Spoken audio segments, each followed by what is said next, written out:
What's up, people? Today we're going to talk a little bit about lights, some of my favorite lights to use on an almost daily basis sometimes. When I'm looking for new lights, I look up all the specs, I look reviews, whatnot, but you know, a lot of that's just numbers to me. Oh, how many lux does it have? What's the output? It's all just numbers. Until you get it home and really use it, it's hard to compare it to what you might currently have or what you might be matching it with, whatnot. So today I'm going to do a little test. It's not going to be a comprehensive review in any sense of the word, but I'm going to be comparing my Aputure F7 to the Aputure Tri-8c, and I'm going to be putting both of these up against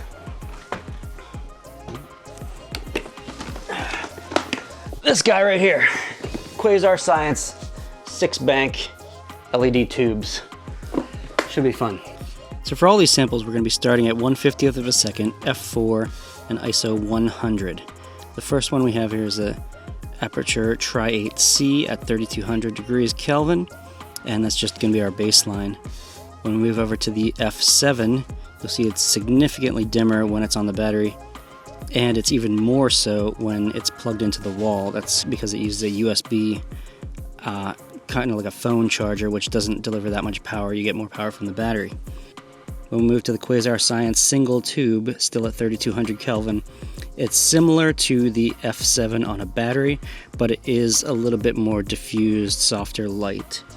And then when we go to the 6-bank 2-foot Quasar tubes, it is similar brightness to the Tri-8c on my face, but it is much softer, and you can see it does give a lot more light into the background. There's a lot more spill.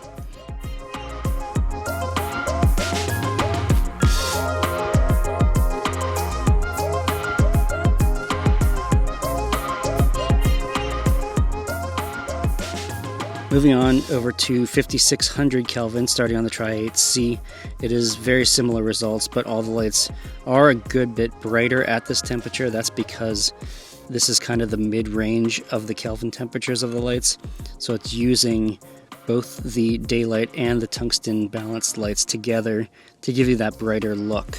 Again, we're starting off with the Aputure Tri-8c, and same settings to start that out. And moving over to the F7, again on the battery, it is much dimmer, and it is even more dimmer when it's plugged into the wall. To get it up to a good exposure, we're looking at bumping it up to 200 ISO when we're on the battery, and 500 when we're plugged into the wall. To get these, I'm trying to get my skin tones in my face to around 70 IRE. This isn't an exact science here, but it's just to give you kind of a general idea of how much you're going to need to bump up your settings to give a similar exposure with all these different lights. Moving over to the Quasar Science single tube, we have to bump it up to 400 ISO to give it a similar exposure to the Tri-8c. And over to the Quasar Science 6-bank, we have to actually take the f-stop down to f5.6 and leave the ISO at 100 to get a similar exposure.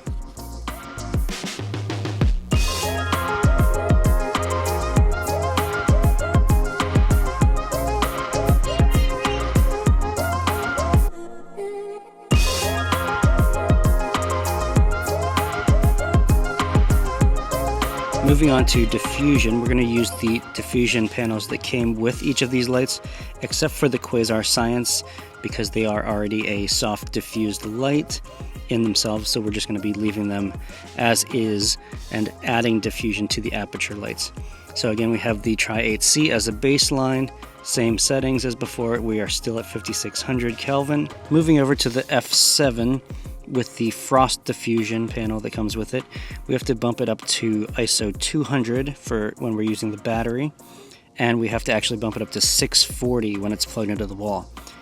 The F7 also comes with a heavier diffusion sheet, and when we're using that one, we are bumping it up to 800 ISO when we're using the battery, and 2000 when we're plugged into the wall.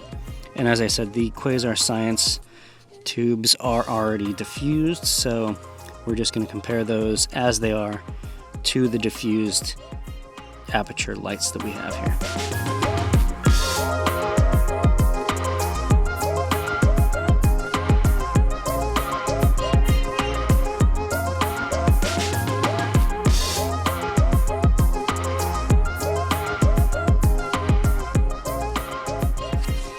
finally, we're doing a little bit of a bigger diffusion here. This is a 6x6 silk diffusion, and first with the Tri-8c, and to get a good exposure with that, we're going to have to bump it up to 200 ISO. Moving over to the F7 with a battery, we're bumping it up to 640 to get a good exposure, and 1000 ISO when it's plugged into the wall. With the Quasar Science tubes, with a single tube, we are going to have to bump it up to 800 to get a good exposure. And when we're using the 6-bank, we are getting a good exposure as is with the original settings we were using from the start. So that gives you somewhat of an idea of the comparison of all these different things. And the last thing I tested here was the color accuracy as far as the Kelvin temperatures listed on the lights themselves. Starting with the Tri-8c, when we were setting it to 5600 Kelvin, we were actually getting a reading in the camera of a 5100, and the light was also slightly shifted towards the magenta.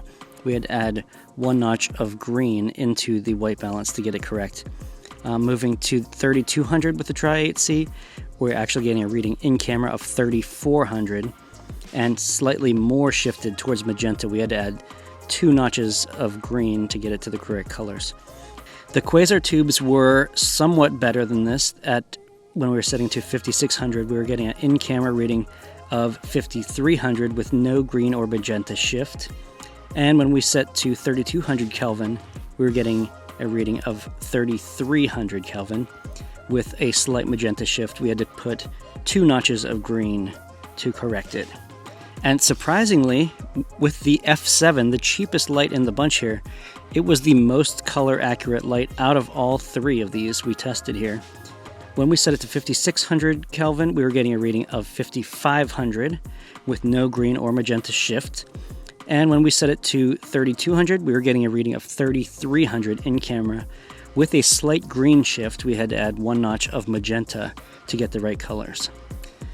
So we got some slightly surprising results on the test there.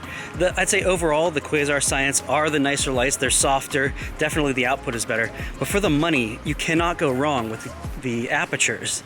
You're getting 3 to 4 of the Tri-8s for the same price as the Quasar Science in the Kino Flow housing, and you're getting like 15 F7s for that same price. So for that, you can also run the Aputures off batteries. Can't do that with Quasar Science. And once you knock up your ISO just a little bit and start diffusing the lights, you're getting a really comparable quality for a bargain.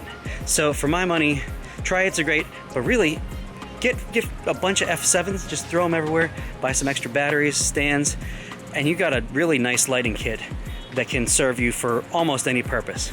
But yeah, maybe if you have an endless budget, go with the Quasar Science. But for most of you, and for me, I'm going to stick with keeping on getting these Aputure lights. Yeah, they're good lights. That's all I got.